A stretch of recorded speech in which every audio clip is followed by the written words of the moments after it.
Alors, l'homme est moins lui-même quand il est sincère. Donnez-lui un masque et il dira la vérité.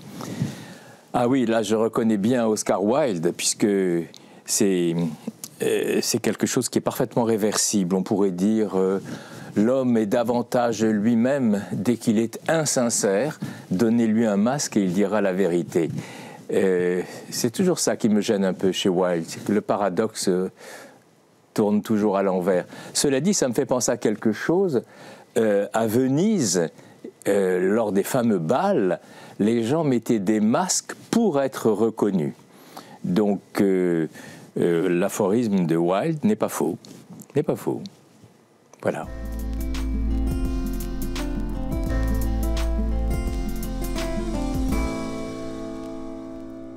Bonjour Jean-Paul Antoven. Bonjour Yann.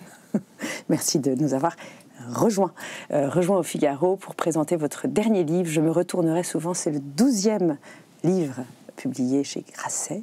Et c'est un livre qui raconte cette galerie de portraits que vous avez fréquentée assidûment dans toutes ces années où vous étiez éditeur, mais aussi écrivain déjà, et journaliste. J'ai envie de vous présenter rapidement. Vous êtes né dans l'Algérie française en 1949, près d'Oran. Et vous avez grandi, d'abord vous naissez dans une famille où il y a déjà 2 frères et une sœur. Vous êtes le dernier enfant de cette famille. Un frère s'appellera Jean-Paul avant vous et il meurt avant votre naissance. Et vous arrivez en France à 11 ans, au lycée La Canale, vous êtes pensionnaire. Et puis vos parents vous rejoignent et vous allez après faire un parcours très brillant, Henri IV, une thèse sur Auguste Comte à Paris 1 de droit public.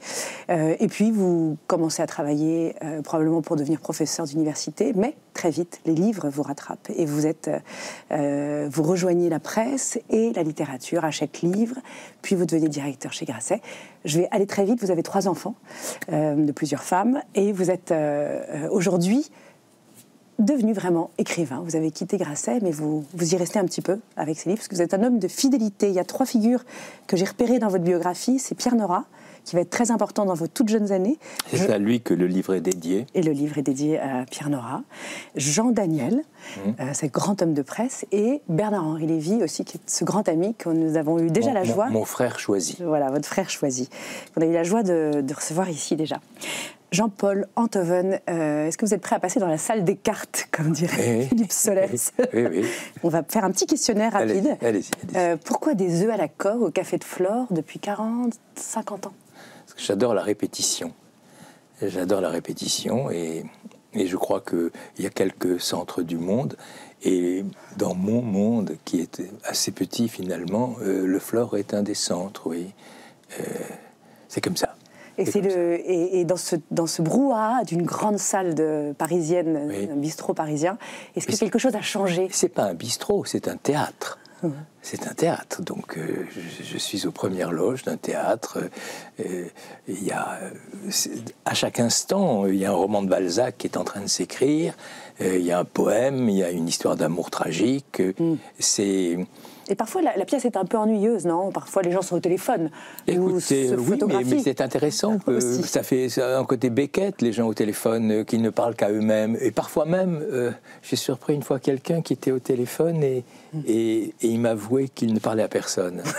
Donc, il voulait être occupé, il voulait avoir l'air occupé, il voulait avoir l'air d'avoir des amis.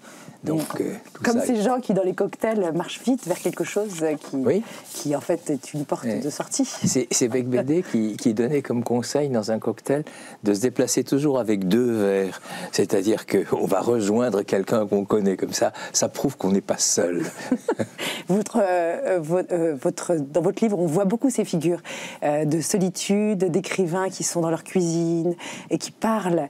On a l'impression que le monde de l'écriture que vous avez fréquenté, le monde littéraire, est assez averse à la mondanité. Mais il semble que vous-même, vous soyez bien accommodé de la mondanité. Vous arrivez à trouver votre place en étant à la fois dedans et dehors. Moi, j'aime la comédie humaine, où qu'elle s'accomplisse, où qu'elle se joue. Elle se joue parfois sur des tréteaux, parfois dans des alcôves. J'aime la comédie humaine, les comédies humaines. Et Paris, c'est quand même un théâtre Formidable. Comme les autres, oui, bien sûr. Comme les autres. Oui. Et même aujourd'hui, vous diriez, à l'heure où Oui, le sûr. livre n'est plus au centre Oui, mais bien de sûr, la mais peu réflexion, importe, le livre c'est de très la vie secondaire. intellectuelle. Je voyage beaucoup, je suis dans beaucoup d'autres villes, et toutes les autres villes, à part peut-être Rome ou Berlin, toutes les autres villes d'Europe, et ne parlons pas alors d'Amérique latine ou des États-Unis, me semblent très provinciales. Plus fades. Oui, Paris, il y a une sorte d'effervescence étrange, un peu diabolique, pleine de méchanceté, d'hypocrisie. On fait la guerre. Il y a une phrase dans les liaisons dangereuses, à un moment donné, il y a Merteuil qui dit à Valmont, donc la guerre. Il y a quelque chose de très guerrier, mais moi je ne suis pas guerrier, je suis plutôt observateur et gentil. Donc, pacifiste. Oui, pacifique. Mais voilà. Et qu'est-ce que vous devez à l'Algérie de votre enfance? Rien. Non, rien. Est-ce qu'on peut Absolument dire rien. ça? Non, parce que je n'ai pas aimé mon enfance, je n'ai pas aimé ce pays, qui est une terre, quand on le voit décrit sous la plume d'Albert Camus, c'est somptueux et solaire, mais c'est une terre imbibée de sang, de bêtises, de corruption. Il y avait une bêtise qui en affrontait une autre. J'ai haï cette terre qui continue d'ailleurs son chemin dans le malheur, puisque ça se passe pas très bien. Il y a comme ça des terres bizarres qui ont une malédiction séculaire. Et j'ai écrit un livre pour raconter ça. Pendant très longtemps, je n'arrivais même pas à écrire le mot Algérie. Et je me suis forcé. J'ai écrit un livre pour raconter cette bêtise infinie et ce sang. Parce qu'il y a eu de la mort partout. Mais quand même ce rapport au soleil que vous avez, vous êtes héliotrope depuis cette enfance-là, oui, c'est vrai. dans le soleil. Oui, mais le paradoxe, c'est que enfant, en Algérie, je n'allais pas au soleil. On s'en cache. On s'en cache. Le soleil, c'était fait pour les pauvres, pour ceux qui travaillaient dans les champs, dans les vignes. Les maîtres, entre guillemets, étaient à l'ombre. Et j'ai toujours vu mes sœurs, mes cousines, se passer du lait avec du jus de citron pour enlever les petites rougeurs que par malheur elles auraient cueillies. C'était comme ça aussi à Atlanta, à l'époque de Scarlett O'Hara. Alors justement, vous parlez de l'héritage brisé, ou en tout cas que vous reniez un peu de cette Algérie d'enfance, et j'ai l'impression que dans ce livre, il y a souvent une mention aux amitiés déçues, aux trahisons, aux gens qui finalement ne vous aiment pas, ou que vous n'aimez pas, mais dont vous, quand même... Je ne comprends pas ce que vous voulez dire. Il y a quelque chose dans votre rapport à l'autre qui est souvent assez, à part les personnes très choisies, qui est souvent assez en tension, assez dramatisé. Ah bon, les amitiés, quand vous dites c'est un ami, il ne me fait plus signe, et puis il a disparu de mon paysage, je le regrette, mais j'aimerais... Il y a une mélancolie quand même autour de ces relations perdues. Parce que c'est la vie, tout n'est pas une harmonie parfaite. Vous savez, j'ai eu des amis qui ont des défauts. Il y a un mot de Montaigne que j'aime beaucoup, il dit quand mes amis ont des défauts, je les regarde, quand mes amis sont borgnes, je les regarde de profil. Bon, c'est ça. Tout le monde n'est pas... Donc on contourne les choses qui nous brutalisent de l'autre. Mais il n'empêche qu'il arrive un moment où l'amour se stabilise, si vous voulez. C'est pour ça que je ne parle que des morts. Je ne parle que des morts. Dans les vivants, ça bouge toujours. Les morts aussi, ça bouge d'ailleurs. Oui, parfois. Il y en a certains, j'ai l'impression, qui ont compté pour vous. Oui. On en parlait tout à l'heure. Est-ce qu'il y a quelqu'un qui vous... Il y a un grand ami disparu qui reste très présent, en mouvement dans votre esprit. Oui, bien sûr. Je pense par exemple à Philippe Solers. Philippe Solers, il est mort, hélas, mais certains jours, je suis son ami, son intime, son confident. Certains jours, il m'énerve, je me fâche. C'est terrible de se fâcher avec des morts, mais je me réconcilie quelques semaines plus tard. Et on s'imagine ce qu'ils auraient fait dans cette situation, ou ce qu'ils vous auraient dit face à ce dilemme, non? Oui, les morts bougent beaucoup. Les morts sont très instables. Ce sont des émulsions instables. Quelle est la martingale pour avoir une postérité littéraire? Est-ce que vous avez identifié les morts, les écrivains morts qui continuent à avoir une... La martingale, pour exister après soi, c'est de n'y pas songer. Voilà, c'est tout. De ne pas il y a, Hemingway un jour demande à Fitzgerald, mais pourquoi est-ce qu'on écrit? C'est tellement embêtant. Et l'autre lui répond, on écrit pour durer plus longtemps qu'une voiture ou qu'un chien. Donc j'aime bien cette façon on sait pas. Moi, je suis pas concerné ni par l'au-delà, ni par l'après. Je veux remplir le présent le plus possible. Je veux pas... et ça s'arrête là. Pronostiquer le futur. Oui. Vraiment faire des... Oui, la martingale, c'est de n'y pas songer. On va y songer un tout petit peu ensemble. Venez avec moi. Oui, je vous suis.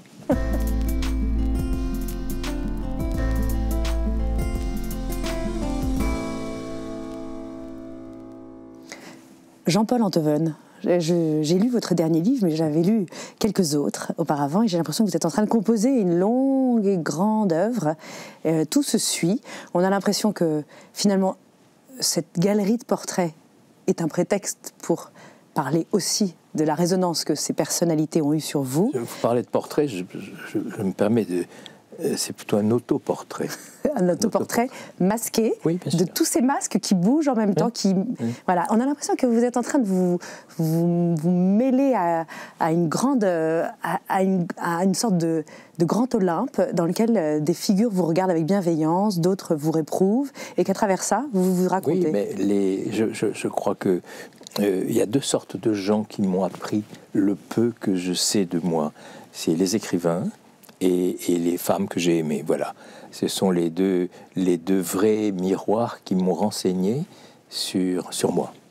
Et vous vous laissez aussi bien aimer que vous aimez vous-même ? Je préfère de beaucoup. Ça, c'est le grand partage. Le grand partage.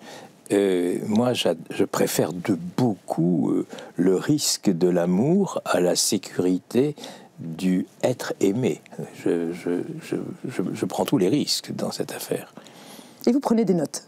Pardon ? Et vous prenez des notes en même temps. Je prends des notes, bien sûr. En même temps que vous aimez, évidemment, oui. vous consignez ce qui se produit là en vous. Le magma, de quoi parlent le désamour. De quoi parlent les bibliothèques ? On ne parle que de ça. Vos amis d'étagère. L'amour, le temps, la mort. Il n'y a pas d'autre sujet, je crois. Alors il y a un autre sujet justement qui concerne ces trois volets. C'est cette enfance que vous passez en Algérie, dont vous ne voulez pas parler, mais moi je suis intéressée par ce face-à-face que le petit Jean-Paul Enthoven que vous étiez a fait avec la pierre tombale d'un autre Jean-Paul Enthoven, qui était votre frère, qui portait le même prénom que vous. Oui. Est-ce que vous pouvez dire à quel point ce face-à-face avec un autre, qui était vous, et autre... Vous savez, un jour, je me promenais avec Solers, dont on a déjà parlé, boulevard Montparnasse, et je tardais à publier mon premier livre. Et il me dit, « Oh, tu sais, tu devrais vraiment publier quelque chose maintenant, n'importe quoi. » Et puis, après un temps d'arrêt, il me dit, « Parce que tu sais, un livre, c'est le seul endroit où on a son nom tout seul, me dit-il. » Puis il se reprend et me dit, « Non, je fais une erreur. Il y a un autre endroit où il y a son nom tout seul, c'est une tombe. D'ailleurs, ça a la même forme qu'un livre. C'est un rectangle à parallélépipède. Et tout d'un coup, je me suis rendu compte que ma toute petite enfance, j'étais devant une tombe livre où il y avait mon nom, puisque le premier mot que j'ai déchiffré, c'était mon nom, puisque c'était celui de mon frère mort avant moi. Et il s'appelait Jean-Paul, donc. Donc j'ai appris à lire en lisant Jean-Paul Enthoven. Donc, et ça m'a débloqué, cette histoire. Et du coup, je me suis mis à publier autant que j'ai pu. Et ce face-à-face avec un autre qui porte le même nom que vous, est-ce que ce goût des masques que vous avez, dont on devine que vous êtes quand même toujours en train d'un peu de vous dissimuler à travers les personnages que vous peignez. La sincérité absolue, c'est très difficile. C'est extrêmement difficile et est-ce que c'est souhaitable d'ailleurs ? Les acteurs à Épidore, chez les Grecs, étaient sous des masques. Hypocritos, n'est-ce pas ? Ils étaient sous leur masque. Cryptés. C'est ça que ça veut dire. C'est très difficile la sincérité. On a commencé avec la citation de Wilde, qui est intéressante de ce point de vue-là. Quand on voit Jean-Jacques Rousseau qui annonce sa transparence, j'y crois pas une seconde. On n'est jamais transparent si on est intéressant, mais vous avez l'air de dire que les écrivains particulièrement ont des vies brouillées. Il semble, en tout cas, c'est ce que j'en... Ben oui, c'est même c'est comme l'amour. Est-ce qu'on est sûr de ce que l'on croit éprouver? Gide disait, il n'y a aucune différence entre avoir faim et croire qu'on a faim. Entre avoir froid et croire qu'on a froid. De la même façon, il n'y a aucune différence entre aimer et croire qu'on aime. Donc le masque arrive tout de suite. La volonté de transparence, c'est une exigence policière. Mais pour soi-même, pour peu qu'on connaisse le dispositif freudien, on est plusieurs dans l'affaire. Il y a le moi, le surmoi, l'autre. C'est compliqué, oui. Est-ce qu'avec le temps, vous domptez ces différents moi? Oui, bien sûr. Vous sentez qu'il y a une paix qui est arrivée? Oui, il y a oui, on finit par s'ajuster à soi-même. Vous savez, il y a un mot de Borges que j'aime beaucoup. Il dit: il y a toujours deux hommes en chaque homme, et le vrai, c'est l'autre. Donc, c'est... ça dit tout. Mais... Est-ce qu'on peut imaginer que quand même dans cette quête éperdue de soi-même qu'on fait lorsqu'on est écrivain, à travers le processus d'écrire, on arrive à toucher à l'endroit où c'est le plus évident? Est-ce que vous, dans votre écriture... Ça arrive par moments. Ça arrive par moments, par épiphanie, tout d'un coup, on fait vibrer une corde qui rend un son vrai. Enfin, je veux dire vrai pour soi-même. C'est très mystérieux. Moi, j'aurais aimé être un écrivain tourné vers l'extérieur. Dans l'action, par exemple. Dans l'action, ou bien j'aurais aimé décrire la bataille de la Moskova, j'aurais aimé décrire, comme Malaparte, la 10e armée américaine qui remonte depuis la Sicile jusqu'à Rome ou Naples. Mais je ne suis pas tombé dans cette potion-là. Je suis un écrivain de l'introspection, Parce que là aussi, c'est un théâtre. Ce qui se passe à l'intérieur est aussi... Oui, bien sûr. Et d'ailleurs, on le voit dans une scène géopolitique extrêmement chahutée en ce moment, à quel point les dirigeants eux-mêmes, qui n'ont pas réglé leurs problèmes avec leur propre moi, finalement sèment une sorte de... Ah oui, la saison est propice à ce genre de considération, oui, bien sûr. Alors, justement, quelle est l'altérité, pour vous, qui est la plus radicale, qui vous oblige à entrer en vous-même, à un endroit très juste? Est-ce que c'est l'amour? Est-ce que c'est le... Oui, je pense que comme je suis agnostique, je me déplace sous un ciel vide. La seule expérience de la transcendance que j'ai, c'est l'amour. Oui, il y en a deux, il y a l'art et l'amour. Et évidemment, l'art, ça concerne les génies, et l'amour, c'est plus accessible. Et la source de l'amour, c'est quoi si elle n'est pas au-delà de nous? Et la source de l'amour, c'est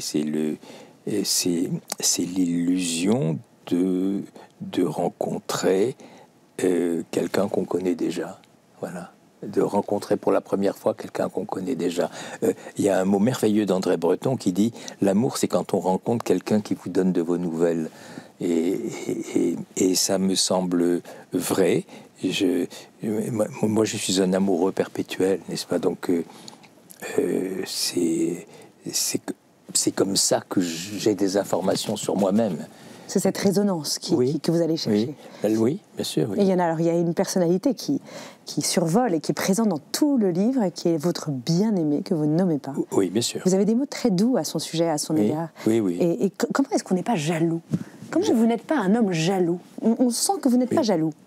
Alors qu'elle est visiblement tout à fait une femme dans le monde.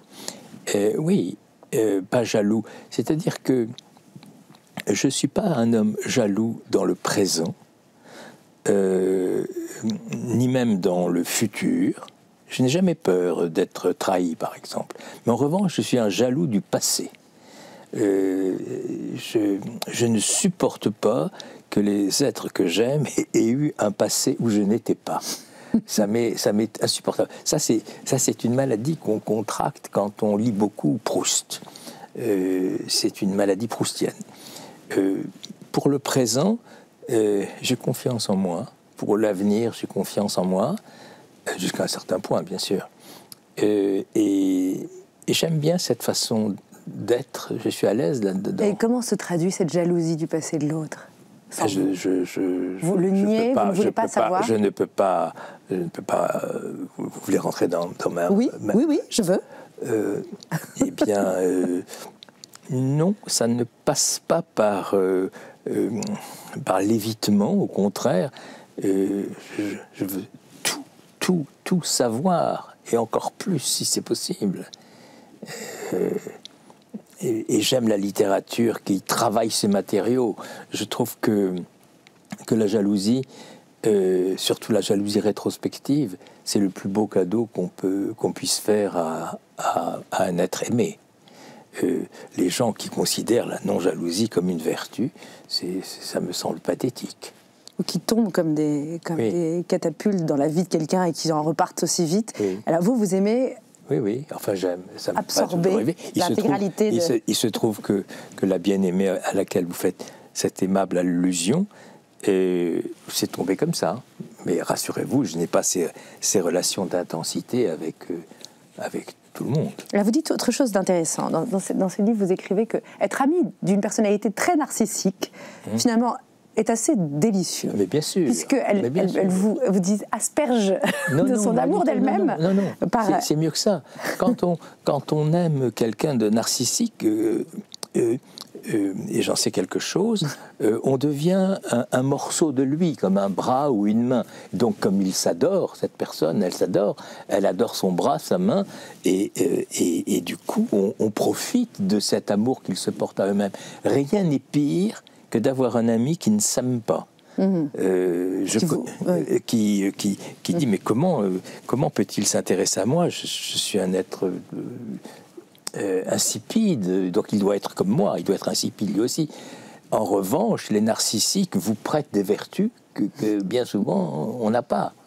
Oui, ça sous-entend qu'on a des relations adhésives les uns aux autres. Oui. Et que d'un seul coup, on s'accroche, on adhère à quelque chose. En tout cas, j'ai simplifié ma vie. Je ne m'attache, je ne fréquente, dans la mesure du possible, que des êtres qui s'adorent. Oui, ça se trouve à tous les coins de rue. Non. Et il faut qu'ils soient adorables aussi, non? Parce que oui, bien sûr, mais bien sûr, évidemment, toutes choses étant ce qu'elles sont par ailleurs. Mais j'ai simplifié. Les êtres qui ne s'aiment pas, j'ai eu des grandes proximités avec des êtres qui ne s'aimaient pas, et quand on leur adressait un compliment, ces êtres-là avaient tendance à se retourner pour voir si je parlais à quelqu'un d'autre dans la pièce. Oui, mais ça peut être aussi une vertu presque un peu spirituelle, de se dire, ce compliment, voilà, je ne l'engrange pas, parce qu'il faut toujours que je sois en mouvement, en perfectionnement, en dépassement de moi. Oui, quelqu'un qui vous complimente peut aussi être en train de vous essayer de vous posséder.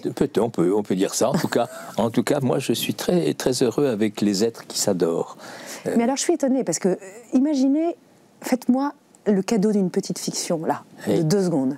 Oui. Voilà, vous êtes un mystique, Jean-Paul Enthoven, vous croyez en Dieu, vous avez cette source-là profonde de prière en vous. Quand vous allez dans votre appartement où vous écrivez, c'est finalement une bougie que vous allumez devant une icône, quelque chose qui vous inspire une vraie méditation avec un au-delà. Le Jean-Paul Enthoven que j'ai devant moi, pourquoi est-il différent? Pourquoi êtes-vous agnostique et qu'est-ce que ça change pour vous? Mais parce que c'est une grâce que je n'ai pas reçue. Je rêverais d'être croyant. J'aurais le sentiment d'être assuré à la Lloyd, la plus puissante compagnie d'assurance du monde. Ça change. C'est une posture, ça, de se dire je n'ai pas droit à cette certitude que Dieu existe ou que je suis... Je rêverais de ça. Très souvent, j'ai voulu croire, j'en ai eu la volonté, mais je ne croyais qu'avec ma tête. Je ne croyais pas avec mon cœur. Et les interlocuteurs que j'ai consultés à cette occasion-là m'ont expliqué que bon, c'était comme ça, que que le Dieu qui n'existe pas, j'emploie souvent cette expression, le Dieu qui n'existe pas ou le Dieu qui n'existe plus. C'est autre chose. Il y a des nuances dans l'agnosticisme, vous voyez? Oui, parce que j'ai l'impression que dans le livre, vous dites que vous avez choisi d'être agnostique. Non, j'ai pas choisi. C'est j'attends mon 6e pilier à Notre-Dame. J'attends ma nuit de Sète de Paul Valéry, ma nuit de feu de Pascal. Je rêve de connaître une chose pareille, mais ça ne m'arrive pas. J'ai une fois, devant un paysage toscan, j'ai senti qu'il y avait quelque chose de plus que ce que je voyais, mais fugitivement, c'est passé. Peut-être que ça me rejoindra avant de sauter dans le vide ultime. Qui n'est qu'un plein, peut-être. Vous serez étonné. Sioran me disait, quand je lui demandais s'il n'avait pas peur de la mort, il me répondait, mais pourquoi aurais-je peur de retomber dans un séjour où j'habitais avant de naître. Donc, c'est très juste. Est-ce que vous croyez à cette circularité? C'est-à-dire quel serait le sens de l'énergie que vous déployez là, s'il n'y avait rien derrière? Je pense que le néant d'avant ressemble très profondément au néant d'après. Mais encore une fois, ça peut changer. Mais j'insiste, c'est une grâce si on arrive à... c'est une grâce. Oui, mais à vous écouter, vous parlez des morts qui bougent encore dans votre esprit et tout ça. Ça pourrait être des manifestations de quelque chose de vivant encore après la mort. La transcendance, c'est autre chose. C'est plus sérieux. Ça, c'est des histoires d'amitié. Il y a une inertie, il y a une rémanence rétinienne. Vous voyez ce que je veux dire? Chez les êtres qu'on aimait. Nous avons eu des amis communs qui ne sont plus, mais ils sont présents parce qu'on a encore le son de leur voix, on a encore leurs gestes. Mais c'est pas ça la transcendance. La transcendance, c'est une altérité radicale, justement. Voilà. Ouais. Mais peut-être. J'aime bien que ça se termine comme ça, notre conversation. Peut-être Jean-Paul Enthoven. En tout cas, je propose qu'il n'y ait pas de peut-être dans cette injonction à lire ce livre, puisque je recommande à tous nos téléspectateurs de lire. Je me retournerai souvent. C'est un extrait, c'est une citation d'Apollinaire. Et le très beau livre que vous nous offrez là est publié chez Grasset. Merci Jean-Paul Enthoven d'avoir participé à ce babillage. Merci Guyane pour le babillage. Merci.